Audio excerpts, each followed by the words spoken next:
Hi అండి. అందరికీ నమస్కారం. Welcome to my channel. ఈ వీడియోలో ఏపీ ప్రభుత్వ పెన్షనర్స్ అందరికీ స్టేట్ ట్రెజరీ వారి నుండి directorate of treasuries and accounts department నుంచి అతి ముఖ్యమైన సూచనలు విడుదల. దీనికి సంబంధించిన పూర్తి వివరాలు ఈ వీడియోలో తెలుసుకుందాము. వీడియో అయితే ఎక్కడే గాని స్కిప్ చేయకుండా ఎండ్ వరకు చూసేయండి. అప్పుడు ఇన్ఫర్మేషన్ పూర్తిగా అర్థమవుతుంది. అలాగే వీడియో చూస్తున్న ప్రతి ఒక్కరు లైక్ చేయండి ఫ్రెండ్స్. ఈ వీడియోని తోటి పెన్షనర్ మిత్రులతో అయితే షేర్ చేయండి. కొత్తగా మన ఛానల్ చూస్తున్నవారు ఇంకా ఎవరైనా సబ్స్క్రైబ్ చేసుకోకపోతే వెంటనే మన ఛానల్ సబ్స్క్రైబ్ చేసుకోండి. సబ్స్క్రైబ్ చేసుకోవడం వల్ల నేను చేసే ప్రతి ఒక్క వీడియో మీ వరకు రీచ్ అవుతుంది. ఇక ఆలస్యం చేయకుండా వివరాల్లోకైతే వెళ్ళిపోదాము. ఫ్రెండ్స్, ఇక విషయానికొచ్చినట్టయితే ఆంధ్రప్రదేశ్ రాష్ట్ర ప్రభుత్వ ఉద్యోగులు, ఉపాధ్యాయులు మరియు పెన్షనర్స్ అందరికీ state treasury directorate of treasuries and accounts department నుంచి అత్యంత కీలకమైన మరియు సంతోషకరమైన సమాచారాన్ని అయితే విడుదల చేశారు. మన రాష్ట్రంలో ప్రభుత్వ ఉద్యోగుల యొక్క ప్రతి పైసా ఆర్థిక లావాదేవీని అత్యంత పారదర్శకంగా డిజిటల్ పద్ధతిలో నిర్వహించటానికి ప్రభుత్వం ప్రవేశపెట్టిన ఏకైక వ్యవస్థే సీఎఫ్ఎంఎస్. ఈ వ్యవస్థ ద్వారానే మనకు జీతాలు, పెన్షన్లు మరియు ఇతర బకాయిలు చెల్లించబడతాయి. అయితే తాజాగా సీఎఫ్ఎంఎస్ పోర్టల్‌లో ఒక అద్భుతమైన మార్పు చోటు చేసుకుంది. ఇది ప్రతి ఉద్యోగి మరియు పెన్షనర్‌కు ఒక వరప్రసాదంగా మారనుంది. ప్రస్తుతం ఈ పోర్టల్‌లో బెనిఫిషరీ అకౌంట్ స్టేట్మెంట్ బీఏఎస్ అనే ఆప్షన్‌ను ప్రభుత్వం మళ్ళీ పూర్తి స్థాయిలో అందుబాటులోకి తీసుకొచ్చింది. గతంలో సాంకేతిక కారణాల వల్ల లేదా సాఫ్ట్‌వేర్ అప్‌డేషన్ వల్ల ఈ ఆప్షన్ కొంతకాలం పనిచేయలేదు. దీనివల్ల తమకు ఏ డబ్బులు ఎప్పుడు జమ అయ్యాయో తెలియక ఉద్యోగులు తీవ్ర ఇబ్బందులు పడ్డారు. ఇప్పుడు ఆ సమస్యలన్నీ తొలగిపోయాయి. ఈ స్టేట్మెంట్ ద్వారా 2018 నుండి 19 2018-19 ఫినాన్షియల్ ఇయర్ నుంచి, అంటే రాష్ట్రంలో ఈ సిస్టమ్ మొదలైనప్పటి నుంచి గూడా, సీఎఫ్ఎంఎస్ మొదలైనప్పటి నుంచి గూడా ఇప్పటి వరకు మీ ఖాతాలోకి ప్రభుత్వం జమ చేసిన ప్రతి రూపాయి వివరాలను మీరు స్వయంగా చూసుకోవచ్చు.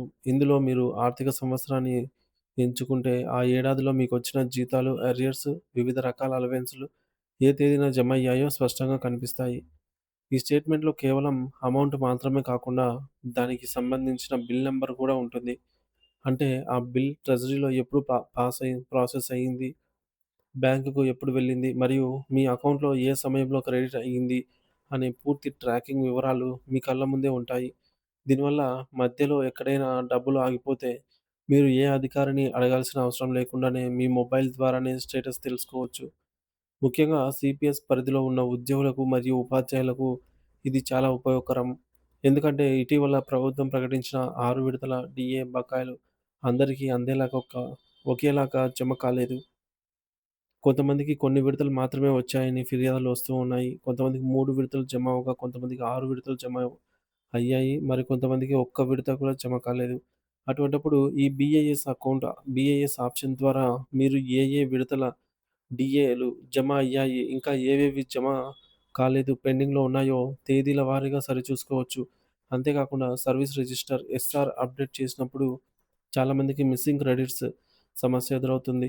అంటే మీ జీతంలో ఏపీజీఎల్ఐ ప్రీమియంలు, సీపీఎస్ విరాళాలు లేదా జెడ్పీపీఎఫ్ చందాలు కట్ అయినట్లు చూపిస్తుంది. కానీ సంబంధిత లెడ్జర్‌లలో అవి నమోదు కావు. అటువంటి సమయంలో ఈ స్టేట్‌మె ఈస్ ఈ స్టేట్‌మెంట్ నుండి మీరు బిల్ నంబర్‌ను సేకరించి ట్రెజరీ అధికారులకు చూపిస్తే, వారు వెంటనే మీ ఖాతాలో ఆ మొత్తాన్ని జమ చేస్తారు. ఇది మీ భవిష్యత్ పెన్షన్ లెక్కింపులో ఎటువంటి ఇబ్బందులు రాకుండా కాపాడుతుంది. ఇది కేవలం ఉద్యోగులకే కాదు, పెన్షనర్లకు కూడా ఎంతో మేలు చేస్తుంది. పెన్షనర్లు తమ ఎంప్లాయీస్ సెల్ఫ్ సర్వీస్ ఈఎస్ఎస్ ట్యాబ్‌లోకి వెళ్లి యాన్యువల్ ఇన్ఫర్మేషన్ స్టేట్మెంట్ ఏఐఎస్ ద్వారా తమ వార్షిక ఆదాయాన్ని సరిచూసుకోవచ్చు. పెన్షనర్లు ప్రతి ఏటా ఇన్‌కమ్ టాక్స్ రిటర్న్స్ ఐటీఆర్ దాఖలు చేయడానికి ఫార్మ్ 16 లేదా వార్షిక స్టేట్మెంట్ కోసం ట్రెజరీ కార్యాలయాల చుట్టూ తిరగాల్సిన అవసరం ఇక లేదు. 2025-26 ఫినాన్షియల్ ఇయర్ సంవత్సరానికి సంబంధించి ఫిబ్రవరి నెల వరకు జరిగిన అన్ని పెన్షన్ బిల్లుల వివరాలు కూడా, ట్రాన్సాక్షన్స్ అన్నీ ఇప్పుడు పోర్టల్‌లో అప్డేట్ అయ్యాయి. మీరు ఇంట్లోనే కూర్చొని ఈ స్టేట్మెంట్‌ను డౌన్‌లోడ్ చేసుకోవచ్చు. ఒకవేళ డౌన్‌లోడ్ చేసేటప్పుడు ఏమైనా సర్వర్ ఎర్రర్ అని వస్తే కంగారు పడకండి. ఇంటర్నెట్ ట్రాఫిక్ వల్ల, అంతరాయం వల్ల అలా జరిగి ఉంటుంది. మరి కొద్దిసేపటి తర్వాత ప్రయత్నిస్తే ఖచ్చితంగా మీకు ఈ యొక్క ఇన్ఫర్మేషన్ అనేది డౌన్‌లోడ్ అవుతుంది. బీఏఎస్ డీటెయిల్స్, బెనిఫిషియరీ డీటెయిల్స్ అన్నీ గూడా. ఇక ఆదాయపు పన్ను విషయంలో కూడా ఆహ్, 75 ఏళ్ళు దాటిన సూపర్ సీనియర్ సిటిజన్‌లకు సంబంధించి ఒక ముఖ్యమైన విషయాన్ని క్లియర్ చేయాల్సి ఉంది. చాలామందికి 75 ఏళ్ళు దాటితే పన్ను కట్టాల్సిన అవసరం లేదని తప్పుడు అవగాహన ఉంది. కానీ వాస్తవానికి ఏమిటంటే కేంద్ర ప్రభుత్వం ప్రవేశపెట్టిన సెక్షన్ 194 ప్రకారంగా వారికి కేవలం రిటర్న్స్ ఫైల్ చేయడం నుండి మాత్రమే మినహాయింపు ఇచ్చారు గానీ, పన్ను నుండి కాదు. ఈ సౌకర్యం పొందాలంటే ఆ వ్యక్తి వయసు 75 ఏళ్ళు నిండి ఉండాలి. వారు భారతదేశ నివాసి అయి ఉండాలి. మరియు వారి ఆదాయం కేవలం పెన్షన్ మరియు అదే బ్యాంకులో ఉన్న వడ్డీ ద్వారా మాత్రమే రావాలి. అటువంటి వారు బ్యాంకులో ఫార్మ్ 12 బీబీఏ సమర్పిస్తే బ్యాంక్ వారే పన్ను లెక్కించి కట్ చేస్తారు. దీనివల్ల వృద్ధులు, ఆడిటర్ల చుట్టూ తిరిగే శ్రమ తప్పుతుంది తప్ప, పన్ను మాత్రం నిబంధనల ప్రకారమే వర్తిస్తుంది. మరి ఈ విధంగా ప్రభుత్వం కల్పిస్తున్న డిజిటల్ సౌకర్యాలను ప్రతి ఒక్కరూ అర్థం చేసుకొని, తమ ఆర్థిక స్థితిగతులను ఎప్పటికప్పుడు గమనించుకోవడం ఎంతో శ్రేయస్కరం.